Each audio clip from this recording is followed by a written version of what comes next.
Habarini wapenzi wa soka, karibuni tena Anod TV. Pia usisahau kusubscribe, kulike pamoja na kuweka comment. Naam, kama tunavyojua, kesho macho na masikio ya Afrika yatakuwa pale nchini Misri katika mji wa Alexandria, tukishuhudia mtanange mkali kabisa wa CAF Champions League kati ya wenyeji Al Ahly na timu kutoka Tanzania, Dar es Salaam Yanga Africa. Kumbuka, hii ni vita ya mabingwa kati ya bingwa wa kihistoria wa mashindano ya Champions League pamoja na bingwa wa kihistoria wa Tanzania. Yanga ina mbinu gani za kuwazuia mabingwa hawa mara 12 wa Afrika? Katika video hii tunakwenda kuchambua mbinu na miundo ya timu zote mbili, jinsi wanavyoweza kucheza, pamoja na udhaifu wa Al Ahly ni wapi ambapo watakuwa wanavuja, na Yanga wanaweza kutumia nafasi hiyo ili kuweza kupata point katika mchezo huu, either pointi moja au pointi zote tatu.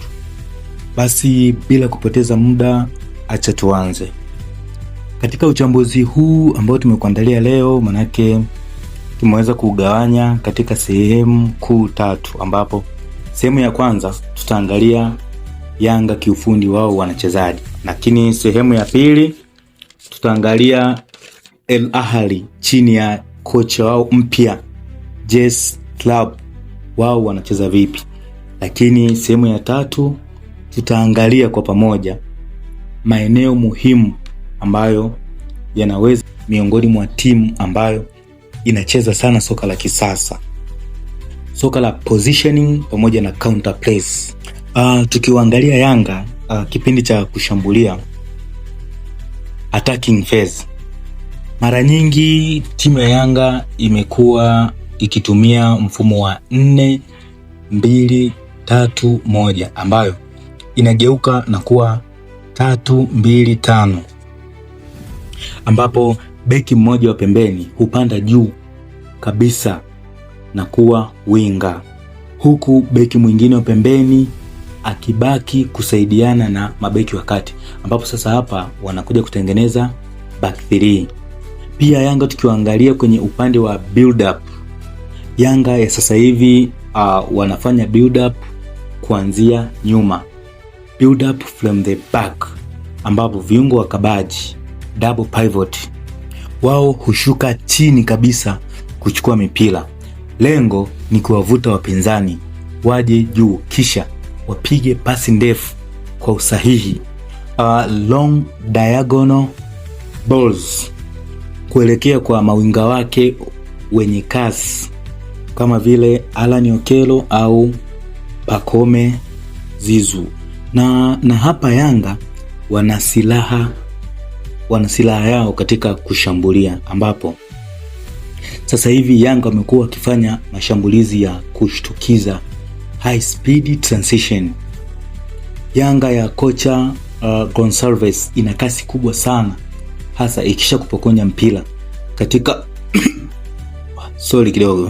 Yanga imekuwa na kasi kubwa katikati ya uwanja, hasa kupitia kwa striker pamoja na viungo washambuliaji, kwa maana ya Maxi Nzengeli pamoja na striker na tukiitazama Yanga wakati wa kuzuia defensive phase, huwa wanatengeneza muundo wa 4-4-2 compact block.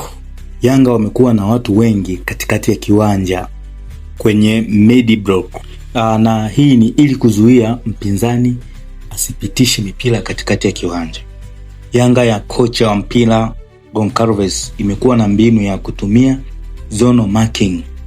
Yanga hawamfuati mchezaji mmoja mmoja, bali wao huzuia nafasi, spaces, na muhimu zaidi kwao ni huwa wanazuia sana half spaces, ambazo sasa Al Ahly wao hupenda kuzitumia sana hizi spaces. Yanga ya Gonsalves imekuwa makini sana kiuchezaji, mara nyingi imekuwa haitengenezi sana mianya ambayo inamruhusu mpinzani kushambulia zile space ambazo zinakuwa zimeachwa wazi. Tukija sehemu ya pili ambapo tunaangalia Al Ahly wao wanacheza vipi chini ya kocha wao Jesse Thorpe. Al Ahly wao mara nyingi wanacheza soka la shinikizo la juu, high intensity wa pembeni, wanapanda kama mawinga wa pili. Hali ambayo inaweza kupelekea Yanga kuzidiwa idadi ya wachezaji, numerical advantage kwenye boxi. Na kwa upande wa umaliziaji wa Al Ahly, finishing zone yao mara nyingi hutegemea sana crosses pamoja na mashuti ya mbali, endapo mpinzani atakuwa haachii mianya na wao wameshashindwa kupenya kwenye safu ya ulinzi ya timu pinzani. Pia hapa Yanga wanapaswa kuwa makini sana kwenye kuachia mianya pamoja na second balls. Lakini pia matumaini yangu ni kwamba kwa Yanga jinsi wanavyocheza hichi kitu sio rahisi. Lakini pia defensive phase ya Al Ahly ipo hivi. Mara nyingi muundo wa Al Ahly kwenye kuzuia huwa ni high pressing. Al Ahly anapocheza nyumbani mara nyingi hawezi kukupa muda wa kupumua.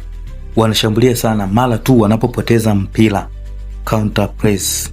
Hii ndio silaha yao kubwa, wakipoteza mpira mara moja tu wanaweza kutafuta, na hapo ndio huwa ni hatari sana kwenye kufanya counter attack pamoja na kutumia mianya ambayo mnakuwa mmeiacha wakati nyie mnakuwa mnaenda kushambulia.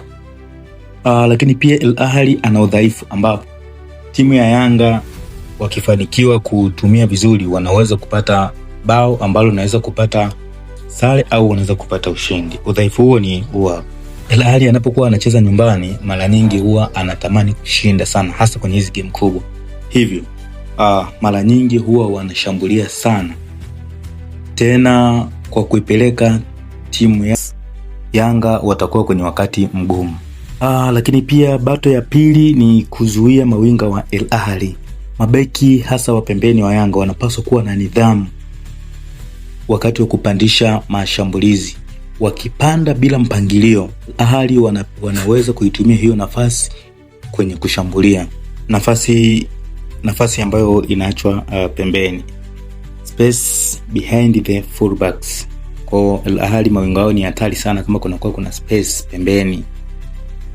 Bato ya tatu, utulivu wa kuzitumia nafasi hizo, na wanatakiwa kuwa na utulivu wa hali ya juu kwa safu ya kiungo ushambuliaji mpaka striking force. Wanapaswa kuwa na utulivu ili kuweza kuiamua hii mechi.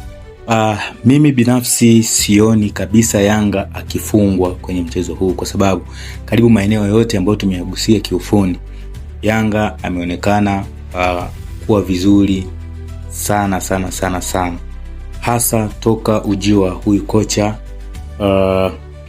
Pedro Gonçalves. Yanga wamekuwa wanacheza vizuri sana, wamekuwa na tactical discipline ya hali ya juu. Tukilifaa kwenye mchezo uliopita, mchezo wa ugenini pale Algeria dhidi ya JS Kabylie, Yanga walikuwa discipline ya hali ya juu, na nafikiri sasa hivi pia kikosi cha Yanga kimeweza kupata maingizo mapya ambapo ni wachezaji muhimu ambao wanaweza kutuliza pressure ya timu, lakini pia ni wachezaji ambao ni wachezaji wa daraja la juu kabisa ambao wanaweza kufanyia kitu chochote muda wowote kwenye timu yako. Kila laheri kwa mabingwa wa Tanzania katika kuiwakilisha nchi